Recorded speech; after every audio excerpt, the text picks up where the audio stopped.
Thanks, Marie. I want to say, first of all, that I'm really delighted to be here and excited about the conversations that will happen afterwards.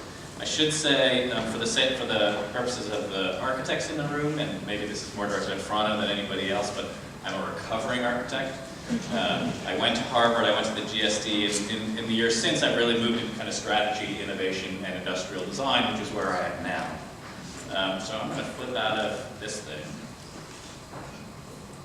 which means some kind of magic is going to be incredible. Here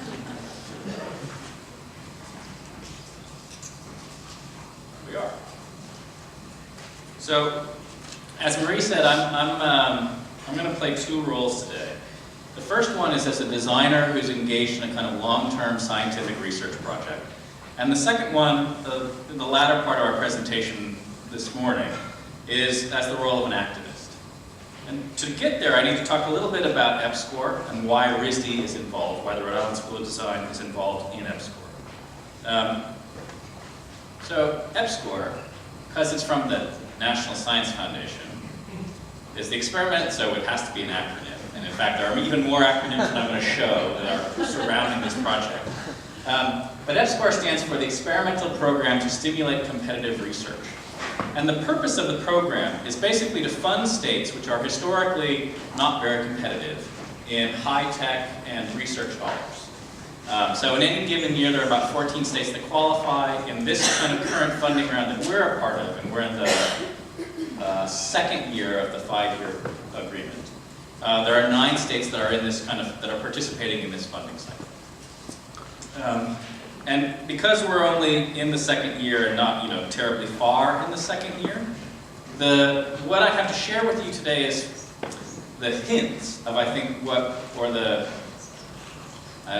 promises of goals foretold, perhaps, are as much about our aspirations as anything else. It is, as Marie said, it's a consortium of schools. There are 9 partner institutions around the state of Rhode Island. Everybody from the University of Rhode Island and Brown, who are essentially the lead PIs, RISD, and then again, because it's the National Science Foundation, a whole bunch of PUIs, which are principally undergraduate institutions, amongst which RISD is a member of that kind of grade. So it's really about building, the purpose of the program is to build technical capacity, so both infrastructure and knowledge capacity, to be able to begin to secure more funding, more research dollars, and to pursue a wider array of research agendas. Now, for my colleagues, we have 3, that is to say, my scientist colleagues, they're working on 3 incredibly tightly focused research questions, which I have here. I just will reiterate them very briefly.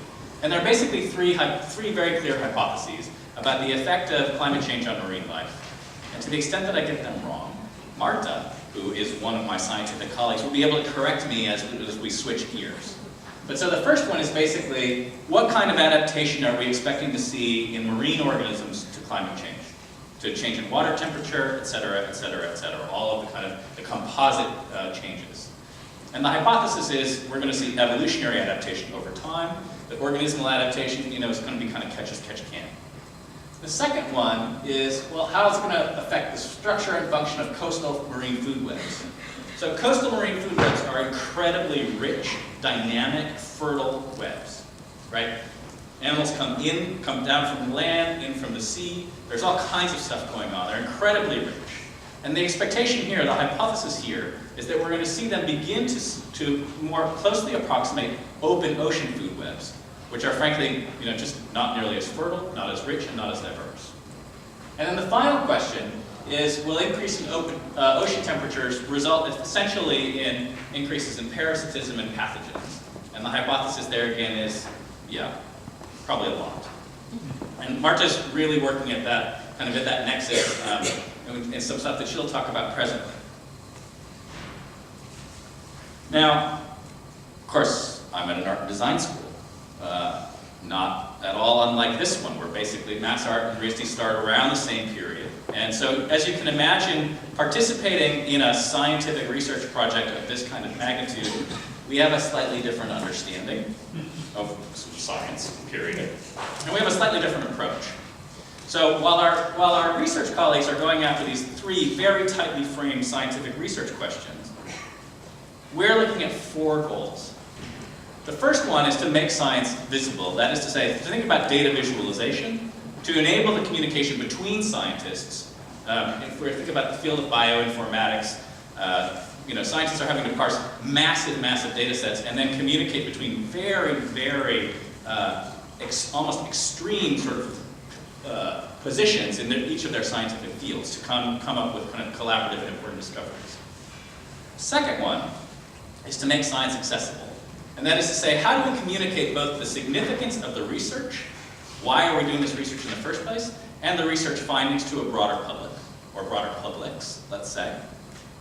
The third one is to create effectively collaborative platforms to allow that work to happen, and other work to happen. Now we assume most of the collaborative platform ideas will happen in the first 2, that is to say, looking at data visualization as a problem, looking at scientific communication as a problem. But we're hoping, and what we're aiming for, is to find new ways for artists and designers and scientists to collaborate in the production of new scientific knowledge. Overall, that's in some ways a kind of foundational goal. And for us at RISD, part of that then is, to get there and to help begin to communicate why that's important and valuable overall, is to think about STEM to STEAM. That is to say, what is the role that art and design can play in the science, technology, engineering, and mathematics disciplines? Or what contributions can it make? And in fact, vice versa. What contributions can STEM make to the A and the D? D never shows up. It's just be a hard acronym. I should say, just for a moment, that for our purposes, because we're an art and design school, the primary channel, the venue for our research, is the design studio.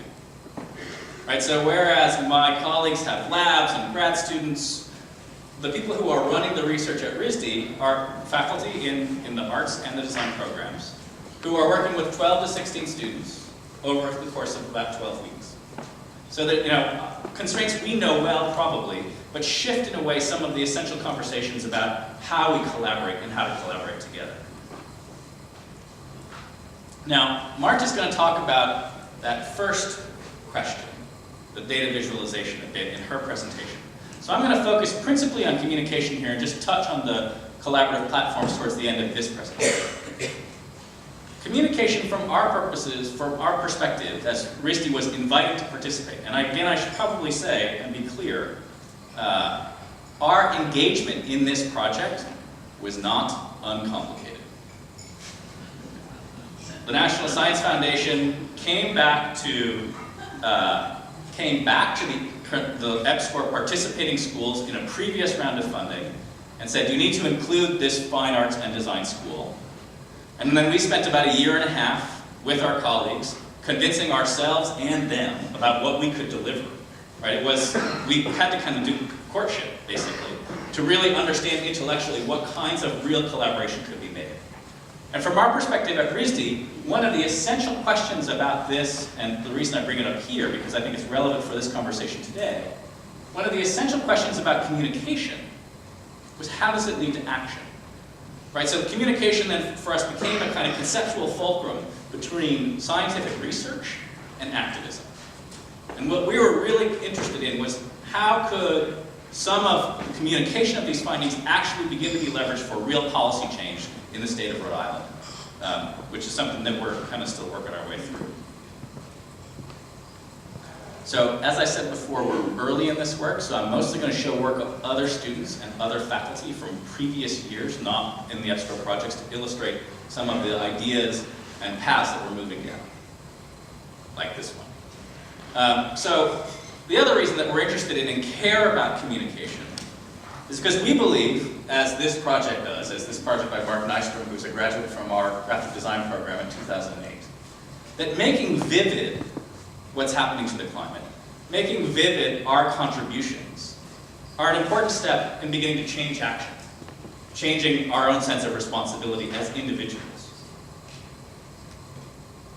And that secondly, that in a representative democracy, we are in some ways required, we must understand the importance of scientific research and discovery in order to actually think about it in a valuable way, in a substantive and real way, and to get people to want to fund it. So I showed this picture from a collaboration between a series of scientists at URI and a digital nature course that's taught in our nature lab it is called Digital Nature. This is one of the plankton portraits from that year.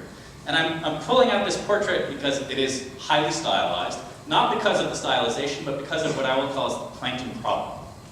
So one of the URI researchers who was participating in the studio said, well, you can imagine what it's like when I go to a party. What do? Oh, I study plankton. Great. Eyes roll back, someone goes to get a drink, they never show up again. How do you actually communicate why that's important? Well, plankton produce basically 50% of the oxygen that we take in. Plankton produce, as a kind of base level of the food chain, are contributors to roughly 75% of the world's food for humans because of the way that we relate to the sea. This is significant. It's important that we study these really tiny things. They're actually not quite this beautiful from my perspective.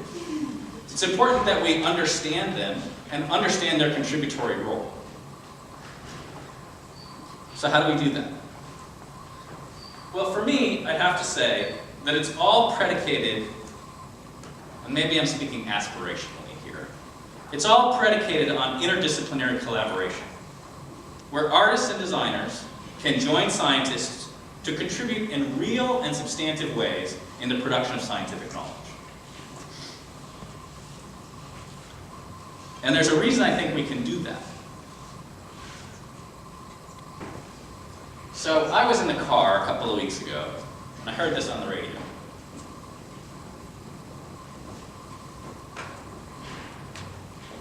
I thought, when I stopped the car, this was an example. This was the clearest example that I had heard of what studio work is. You figure out how to ask the right questions, go deeper in them. What are your assumptions? What are the uncertainties? What are the uncertainties of what you think you're going to make? Figuring out how to break them down to work on them. I was really inspired. I thought, oh my God, that's exactly what happens in every studio I have ever been in, across 16 disciplines at the Rhode Island School of Design. Turned out, that's what Lisa Randall, Harvard physicist, said were the characteristics of scientific thinking. So already, kind of at its core, there are some essential overlaps in terms of a frame of mind. Not necessarily in how we apply that frame of mind, and part of the courtship, the intellectual courtship of figuring out how to work together is figuring out when we can let go of one or another part of our respective frames of mind. But we start from some place that is not dissimilar. And that for me is very powerful. And it's powerful in a way because of this kind of last of the 4 research goals that we have at RISD, which is this question of STEM to STEAM. It's powerful because we provide, as this quote from RISD's STEM to STEAM website suggests, and this is a separate initiative at RISD from the EPSCoR project that's clearly overlapping in tone and address. That we offer new models for creative problem solving and interdisciplinary partnership because of the way that we think, and because we are able to reach out and talk to and work with a whole array of different kinds of people, whether we're trained as artists or whether we're trained as designers. But the creative mind is essential, and in fact, is what's at work already in many parts of scientific discovery.